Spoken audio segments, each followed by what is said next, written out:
AgendaCast, episódio 32. Esse episódio é mais que especial, porque trata-se de um tema novo. A Emenda Constitucional 136 de 2025, que foi a PEC 66 convertida em Emenda Constitucional com a promulgação agora no dia 9 de setembro. Está fresquinha, vamos falar sobre ela hoje. O que muda na vida da RPPS, o que a RPPS precisa fazer para se adequar. A Confederação Nacional de Municípios promete uma economia gigantesca, será que é por aí mesmo? É um pouco sobre isso que nós falaremos nesse episódio. E para essa jornada, nessa nova mudança aqui que acontece nos RPPS, estou com um convidado mais que especial que dedicou a esse assunto para estarmos aqui hoje. Éder Moraes, bem-vindo novamente ao AgendaCast. Obrigado. Sua participação sempre muito especial aqui para nós. Obrigado. Porque sempre contribui com o tema e o debate aqui sobre a RPPS. Constantemente estudando e atualizando para a gente poder discutir e trazer o melhor para o nosso público. Nós viemos uma jornada de emendas constitucionais, falando de mudança e tal, e de repente, pá, veio a emenda 136. É, a PEC da sustentabilidade, assim denominada, né? PEC da sustentabilidade. Muitos colocaram a situação de que foi colocado jabuti lá e depois tira o jabuti, põe jabuti, tira jabuti, enfim. Como tudo em matéria legislativa, né? Essa PEC foi interessante, né? Porque na realidade ela foi idealizada pelo então presidente da comissão da Confederação Nacional dos Municípios, né? E ela foi apresentada ao senador Jader Barbalho, senador pelo Pará, e ela nasceu no Senado, essa PEC. E ela é interessante porque ela é uma PEC mista, assim, quando eu digo mista, ela é governista e não governista, né? Senadores do PSD, do PL, tudo participando dessa PEC. Foi uma luta encampada pela Confederação, porque ela prevê uma regulação a título de precatórios, né? Sim. De 1 a 5% da receita corrente líquida. Tinha jabutis ali, vamos assim dizer, mas é normal, que era a inclusão do artigo 40A, que obrigava os entes a seguirem a 103 e tudo mais, foi derrubada. Dentre as minhas andanças, inclusive, eu tive, em viagem, eu tive a oportunidade de discutir com a senadora, conversar com ela, a senadora aqui do Mato Grosso, sobre essa PEC, né? Foi interessante também ouvir dela como é que estava o trabalho legislativo, a visão que dela, eles têm a respeito disso. enquanto congressista. É bastante interessante, Elida. Eu confesso que eu tenho as minhas dúvidas com as estimativas que foram feitas. Tenho até uns números aqui que a gente vai estar conversando mais à frente sobre isso. E eu me preocupo muito com a gestão e com a eficiência financeira que o RPPS pode ter com o passar dos anos, né? Porque a Confederação estima 1,5 trilhão de reais de economia, né? Dos cofres públicos, de austeridade fiscal dos cofres públicos com a promulgação dessa PEC. Mas a gente vai conversar sobre isso. Vamos lá já entrar aí no assunto, né? Como nós colocamos, é conhecida como PEC da sustentabilidade.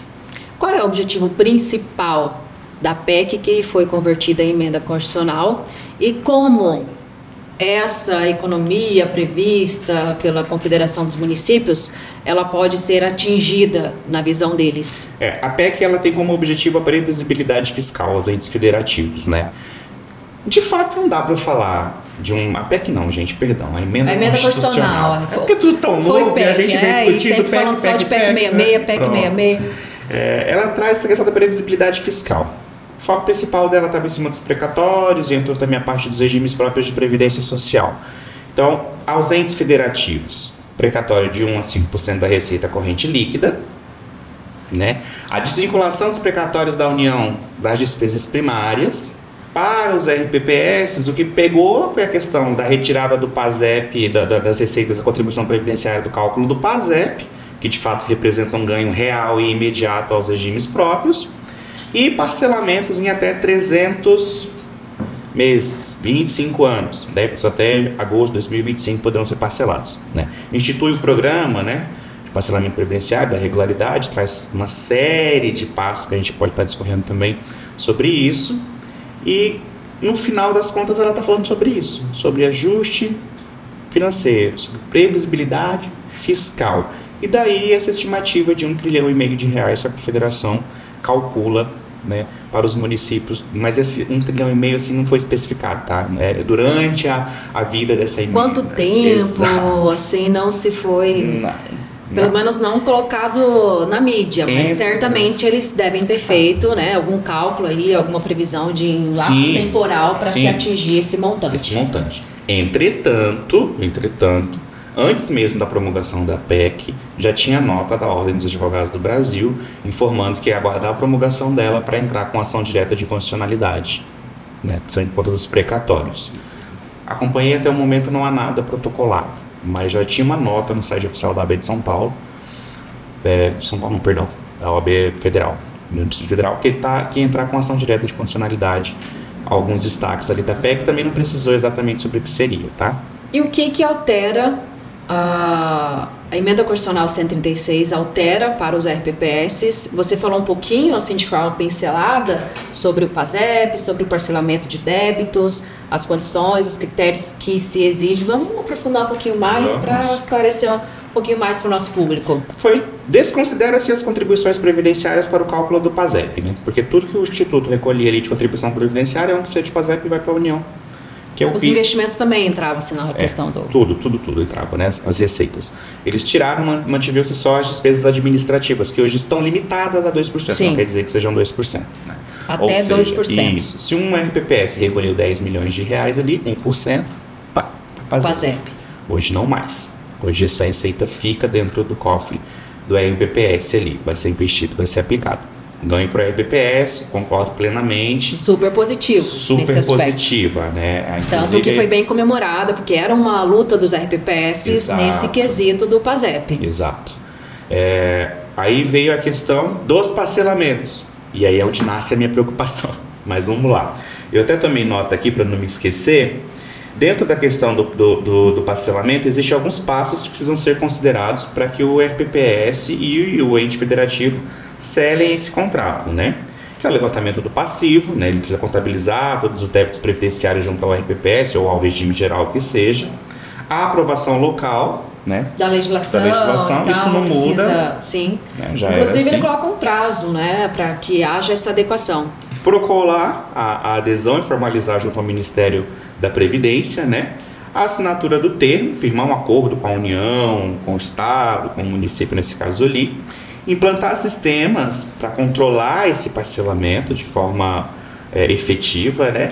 E principalmente ali, fazer o pagamento da primeira parcela. Se ele fizer tudo, publicar a lei, levantar passivo, firmar, sei lá, o convênio, mas não pagou a primeira parcela, não efetiva. Isso traz muito a questão daqueles feirões e refis que tem da pessoa física, né? Que as pessoas firmam seus acordos nas plataformas digitais e não honram, ela perde esse parcelamento, né? Então, aí com isso vai ter acompanhamento da manutenção do CRP, que vai acompanhar mensalmente a adimplência, porque não pode haver inadimplência nisso, que o ente federativo também vai perder esse parcelamento e vai sofrer as sanções, todas previstas lá dentro da emenda. Eles colocaram se houver 3 atrasos consecutivos e 6 alternados, se parcelamento já não mais é válido e é suspenso. Junto disso, trazendo essa informação desses parcelamentos, qual é a preocupação que eu tenho? Eu, enquanto consultor, tá? Isso é uma análise que eu fiz, eu estou olhando o papelzinho aqui porque é uma colinha, porque é muito número, gente. Nós temos uma crescente no Brasil de uma inversão, né? A nossa população ela cresceu e o IBGE estima-se que a partir de 2050 a gente começa a decrescer. Ou seja, tem menos pessoas nascendo, menos pessoas entrando no mercado, menos pessoas contribuindo. Nós sabemos, e não é novidade nenhuma, que a Previdência jamais vai ingerir uma prefeitura ou um governo de estado, tanto é que existe CRP judicial, né? Acontecemos uma pandemia em 2020, foi normal. As próprias empresas teve a exigibilidade suspensa do pagamento do fundo de garantia naquele momento.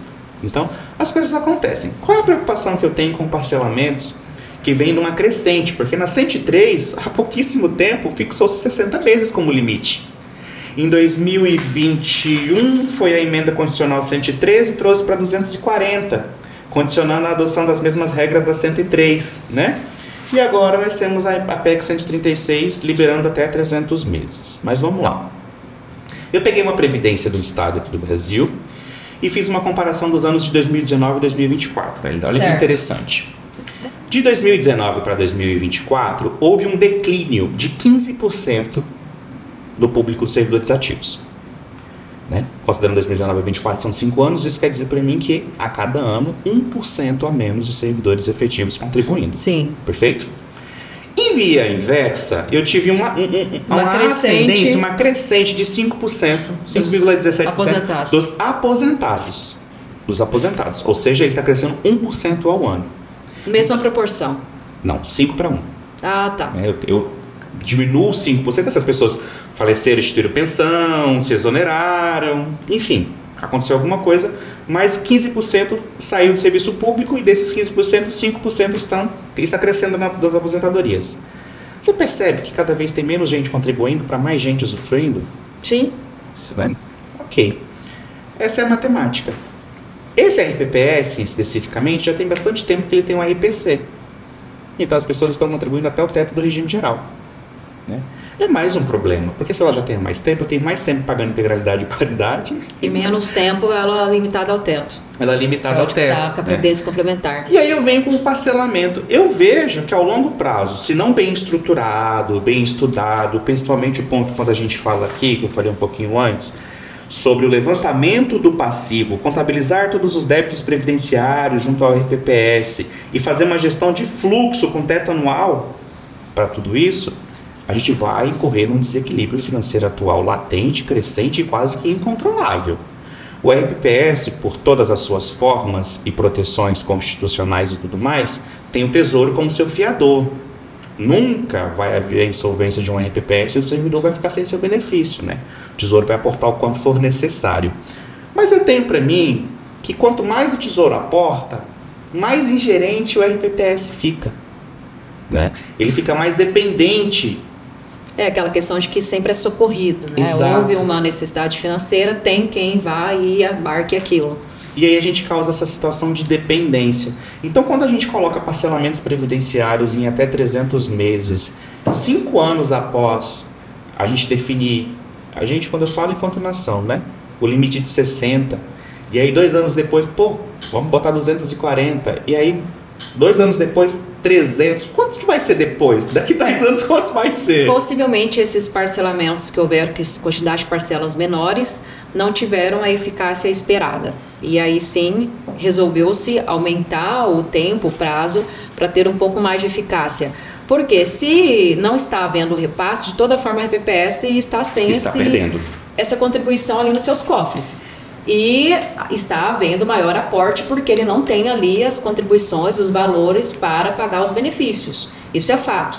Agora, o que compensa mais? Eu parcelar em mais parcelas, mas garantia também não se tem. Exato. Garantia não se tem, mas digamos que melhore um pouco mais. Haja parcelamento e comecem a pagar as parcelas e comecem a fazer o repasse. Então, acredito que a visão é muito melhor pingar um pouquinho do que não pingar nada. E a emenda condicional, ela traz seguranças para esse parcelamento, né?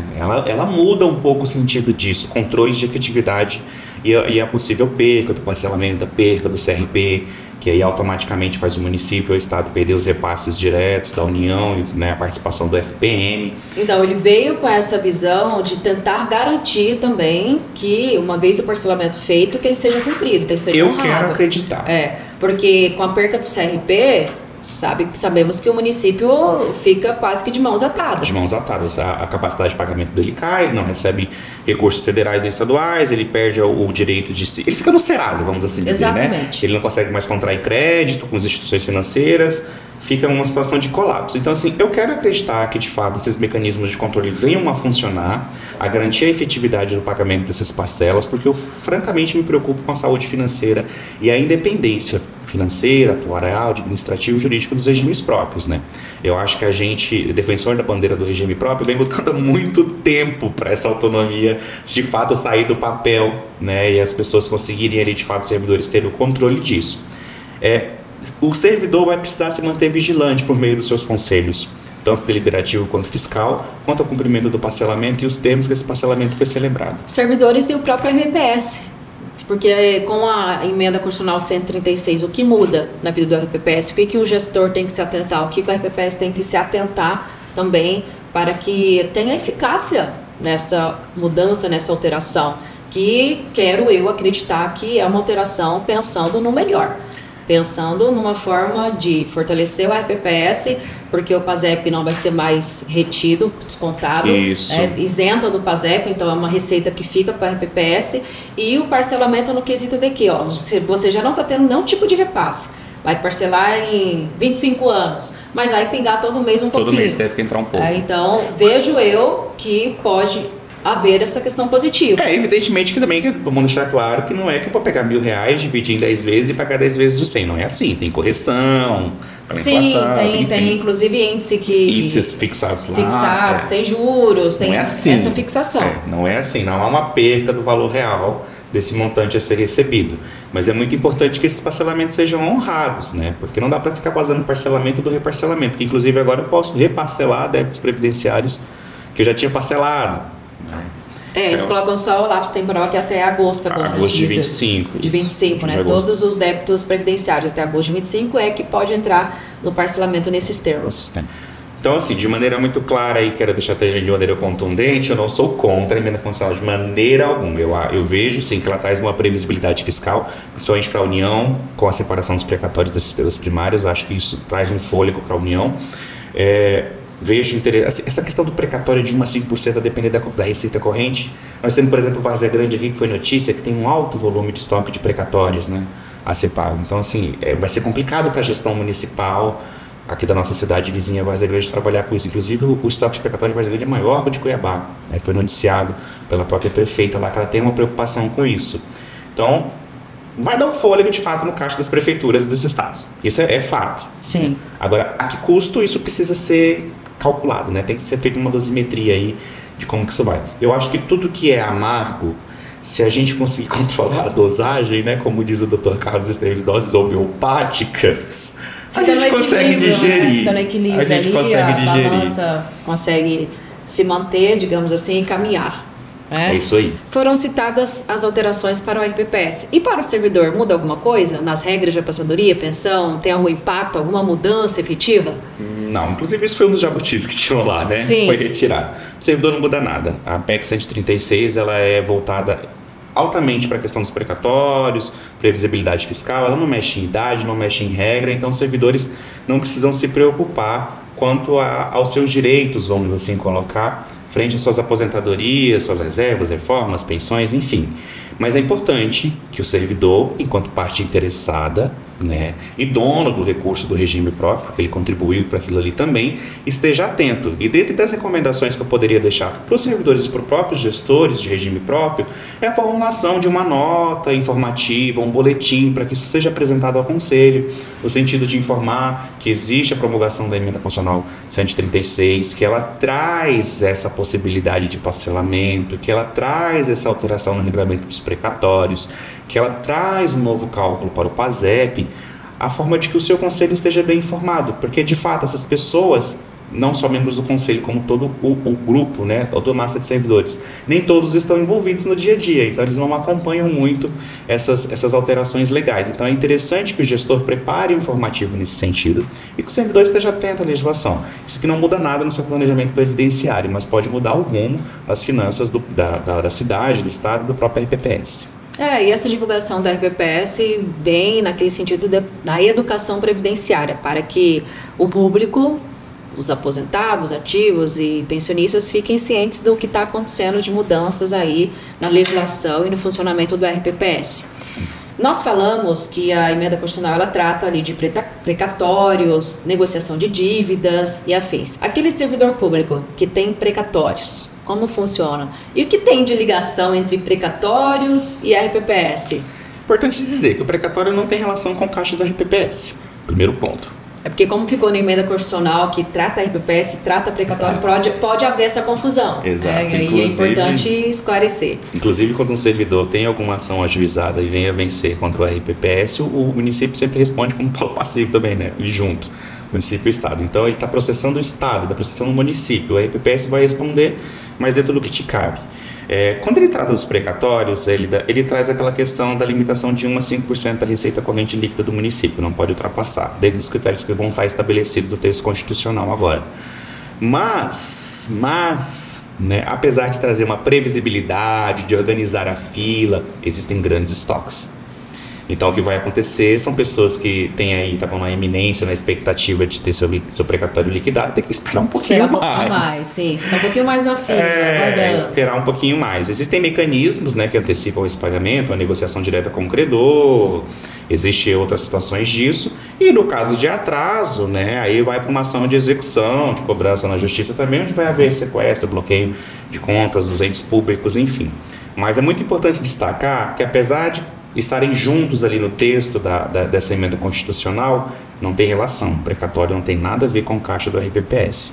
Indo para a rodada final, digamos assim, final do nosso podcast, a última perguntinha ali para o Éder, né, em relação a essa mudança que nós tivemos na emenda constitucional 136, quais as dicas que podemos deixar tanto para o RPPS quanto para o servidor em relação a essas mudanças, como se preparar para o futuro, como se preparar para enfrentar mais uma mudança, porque como nós viemos falando ao longo do tempo, o RPPS, a Previdência no todo, mas como a RPPS é o nosso nicho, sofre alterações e mudanças constantes. Às vezes é só piscar que é uma nova mudança. Dormiu e acordou, já uma nova regra está em funcionamento. E essa emenda constitucional veio também com uma mudança, apesar da PEC ser de 2023, ela foi sendo tratada já por 2 anos, quase aproximadamente, tá? E aí veio agora em setembro essa alteração. Então, como se preparar para o futuro, considerando a emenda constitucional 136 e outras mudanças que porventura virão.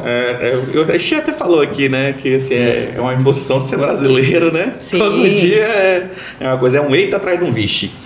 Mas especificamente sobre esse assunto, eu acho que assim, a gente tem uma mania muito feia enquanto humano de não falar do que é ruim. Eu não quero falar desse problema aqui, não. Isso é problema, deixa isso para depois, não estou com isso para agora. E a Previdência, se não tratada, ela se torna um problema, né? A gente já tem muitos aí que chamam a Previdência de patinho feio, porque só gasta. Mas não é que a Previdência gasta. O que a gente não pode permitir é que a Previdência gaste mal. Assim como a Prefeitura e o Estado não podem gastar mal. É questão de gestão, a gente fala muito sobre isso, tá?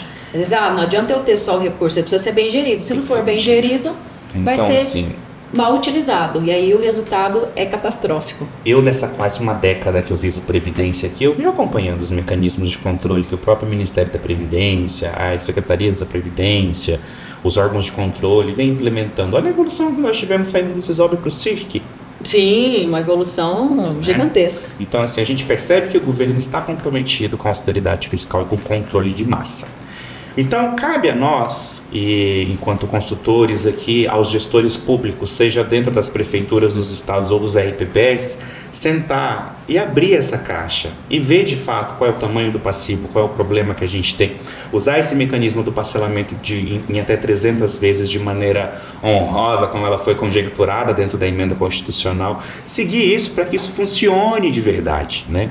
Ao gestor do RPPS, cabe a ele apresentar isso ao prefeito, ao governador, ao conselho, aos vereadores ou deputados estaduais e distritais, no caso do Distrito Federal, para que seja conversado sobre isso. Eu acho que essa PEC ela traz a prerrogativa da união, da conversa, da pacificação. É um fôlego muito grande que estados e municípios vão ter.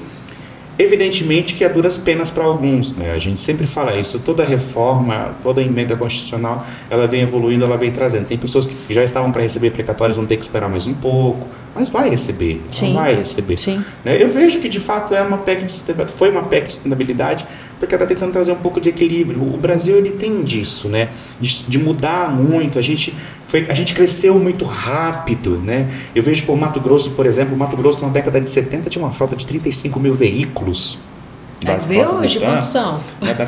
Quantos hoje, né? Como foi a evolução, o salto, né? Que aconteceu grande, é exponencial. Período. Então, e aí, às vezes, quando é muito rápido essa ruptura, a gente cresce despreparado, a gente não fortalece base. Quando eu cresço muito sem uma base fortalecida, o que acontece? Colapso, eu caio.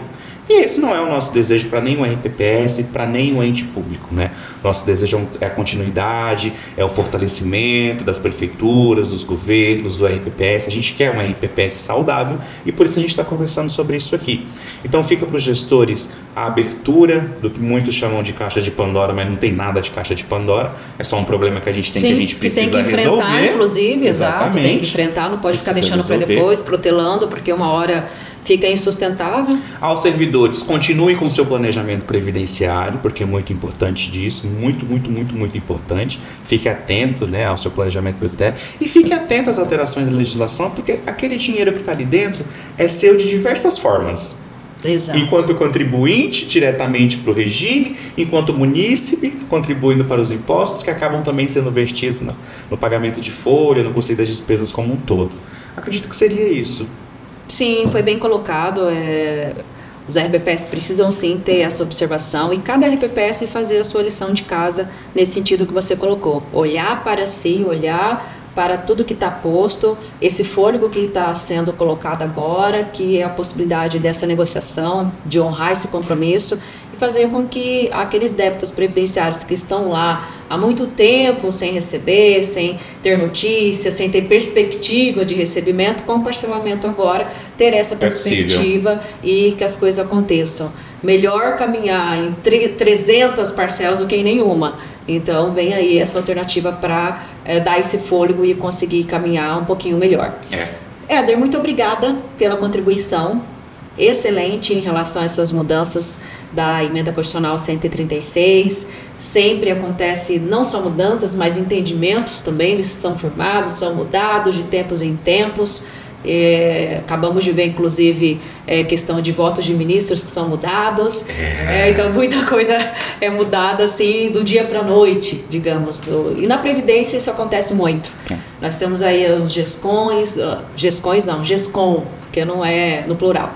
Temos GESCOM, tem entendimento que Secretaria de Previdência firma, debates, e às vezes debate num dia é o entendimento, debate daqui tantos tempos muda-se o entendimento, e nós temos que estar acompanhando todas essas mudanças aqui para passar para o nosso público. Certeza. E para nós nos fortalecermos enquanto consultoria, enquanto tecnologia para a RPPS. E parabenizar também a Confederação Nacional dos Municípios, nessa dobradinha com a ABPEM, né? O João lá, que trabalharam bastante, levaram essa proposta até o senador. Sim, foi uma grande conquista. Jadril Arbalho, que é interessantíssimo isso, né? Como eu disse no início, foi a base de governista e não governista que atuou nisso aí. Então, grande conquista. O PASEP, principalmente, aí foi uma... Nossa, é uma briga já de muito tempo, antiga, inclusive. É um pleito inclusive. antigo. E isso só mostra então, que... é uma vitória. Que, de fato, a gente precisa caminhar junto, né? A gente precisa mãos dadas, exatamente. Exato. O município é dependente da Previdência, a Previdência é dependente do município. Isso é interessante. Muito bem. Considerações finais? É isso, agradecer mais uma vez pelo convite, fico muito feliz, né? Sempre, às vezes eu me pego em casa já lendo e imaginando o que a gente pode conversar. Já virou rotina, já virou rotina. Vou pedir para colocar minha foto ali junto já com o Hélio da IEC. Como participante fixo, né? O convidado fixo da AgendaCast. É um prazer sempre, Hélio. Obrigado.